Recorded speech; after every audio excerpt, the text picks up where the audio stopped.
안녕하세요. 빠르게 다 보는 뉴스, 메타뉴스입니다. 12월 23일 국내 코로나 감염자 6,919명, 재원 위중증 1,083명, 사망자 109명입니다. 세계 현황입니다. 미국 26만 9,866명, 영국 10만 5,626명, 프랑스 8만 4,094명, 독일 4만 4,313명, 일본 220명, 중국 99명입니다. 방탄소년단이 일본에서 발표한 베스트 앨범으로 오리콘 차트 연간 순위 1위에 올랐습니다. 이 앨범은 일본 서울에 99만 3천 장이 팔렸는데 발매 첫 주에만 78만 2천 장이 나갔다고 합니다. 해외 그룹으로는 오리콘 사상 최초이자 연간 앨범 부문 1위에 오른 것은 1984년 마이클 잭슨의 스릴러 이후 37년 만이라고 하는데요. 연말이 되니까 한 해의 기록들이 속속 나오네요. 한국 시간 23일 영국 런던의 토트넘 허스퍼 스타디움에서 열린 웨스트햄전에서 토트넘의 2대1 승리로 마무리됐는데요. 손흥민이 경기 후 그라운드에 난입한 어린이 팬에게 유니폼을 선물해서 다시 한번 팬들의 환호를 받았다고 합니다. 프로야구 나성범 선수가 기아 타이거즈와 계약금과 연봉 각각 60억 원 등 6년 최대 150억 원의 대형 계약을 맺었습니다. 2017년 이대호 선수가 롯데로 복귀할 때 4년 150억 원과 타이 기록입니다. 정말 부럽습니다. 지난 10일 밤 중년 배우 A씨가 마스크를 써달라는 택시기사에게 욕설을 퍼부었다고 합니다. 80년대 데뷔한 배우라는데요. 전에도 비슷한 이력이 있다고 합니다. 누군지는 몰라도 검색어에는 지목되고 있네요. 윤석열 후보의 장모 최모씨가 땅을 구매하면서 통장 정보 증명을 위조한 혐의로 징역 1년을 선고받았습니다.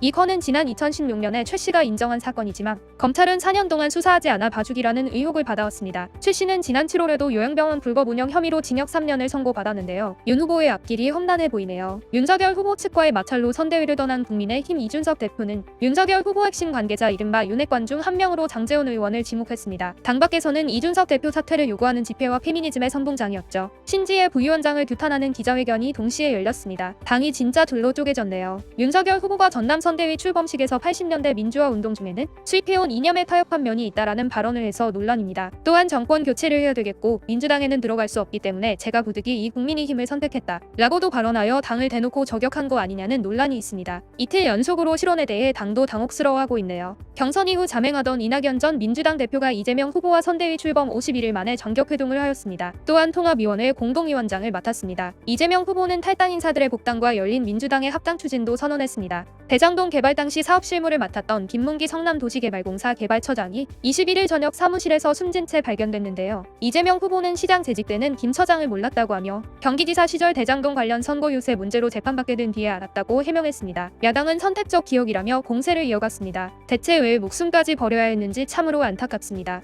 먹는 코로나 알약 치료제가 처음으로 FDA 승인을 받았습니다. 하루에 6알씩 5일간 총 30알을 복용해야 합니다. 하지만 생산에 6개월에서 8개월이 걸린다고 하는데요. 미국과 유럽이 먼저 가지고 가면 우리나라에는 언제쯤 들어올까요? 우리 정부가 노바백스 측에 청소년 임상실험 자료를 요청한 것으로 파악됐습니다. 노바백스는 기존 백신 제조에 쓰이는 합성응원 방식으로 만들어져서 안전성이 높다고 알려졌는데 식약처 관계자는 임상 자료와 함께 소아 청소년에 대한 허가 신청도 빨리 했으면 좋겠다고 노바백스 측에 전달했다고 합니다. 부디 부모들의 걱정이 다뤄졌으면 좋겠습니다. 아프리카 국가들이 유통기한이 임박한 백신을 기부받아 상당수가 쓰레기 매립장으로 버려지고 있다고 합니다. 4주밖에 안 남은 백신도 있었다고 하는데요. 선진국 접종 완료율은 80%, 아프리카는 7%입니다. 오미크론도 결국에는 선진국들이 만든 것이네요. 중국은 코로나로 인구 1,300만 명이 넘는 시안이라는 도시 전체를 봉쇄했습니다. 학교, 공항, 대중교통을 중단하고 주민 외출이 금지됐습니다. 가족 중 한 명만 이틀에 한 번 생필품을 구매하러 집 밖으로 나갈 수 있습니다. 중국은 정말 대단한 나라입니다. 남아공과 영국 연구진들은 각각 진행한 연구에서 오미크론 변이가 델타나 다른 변이에 비해 입원과 중증화 확률이 떨어진다는 결론을 내렸습니다. 하지만 단기간에 급격히 증가하면 결과적으로 입원 환자와 사망자가 늘어날 수밖에 없다고 합니다. 무조건 백신 맞고 조심해야 한다는 거네요. 남자 아동 청소년 상대 성착취물을 제작하고 성추행한 26살 최찬욱에게 징역 12년이 선고됐습니다. 12년은 너무 가볍지 않나요? 경찰이 자신이 근무하는 지구대 화장실에 불법 카메라를 설치해서 구속영장이 청구됐습니다. 지난 17일 남녀 공용인 지구대 화장실에서 동료 경찰이 발견했다고 합니다. 이건 상상을 초월하네요. 지난 6월 서울대 청소노동자 사망 사건 당시 봉인교 서울대 전 학생처장이 SNS에 피해자 코스프레하는 게 역겹다는 표현으로 논란을 빚고 처장직에서 물러난 바 있습니다. 이에 대해 서울대 인권센터는 전 학생처장이 SNS에 올린 글이 피해자나 유족에 대한 인권 침해에 해당하지 않는다는 결정을 내렸다고 합니다. 대신 인권 감수성 교육을 듣도록 권고했다고 하는데 말이죠. 뭐죠 이것?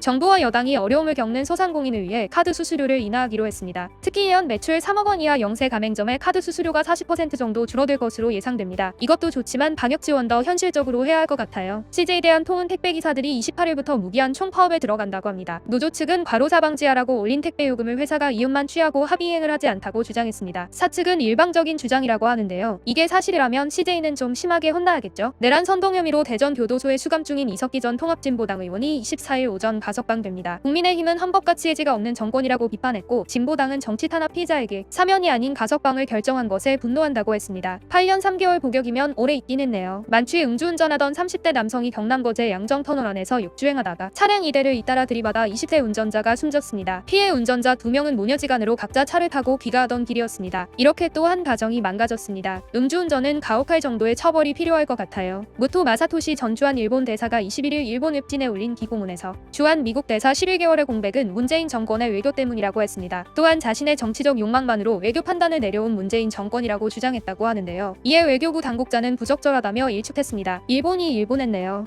홍콩에서 천안문 민주화 시위의 마지막 상징이던 조각상이 밤사이에 기습 철거됐다고 합니다. 올해 처음으로 천안문 사태 추모 집회가 열리지 못했으며 과거 집회를 주도한 민주화 세력은 국가보안법으로 유죄 판결을 받았습니다. 97년 홍콩 반환 때 우려했던 일이 현실이 되어가네요. 24일 전국 흐리고 곳곳에 눈이 내리겠습니다. 아침 최저온도 영하 4도에서 영상 5도, 낮 기온은 1에서 13도로 어제보다 낮겠습니다. 메타뉴스 오늘은 여기까지입니다. 즐거운 하루 되세요.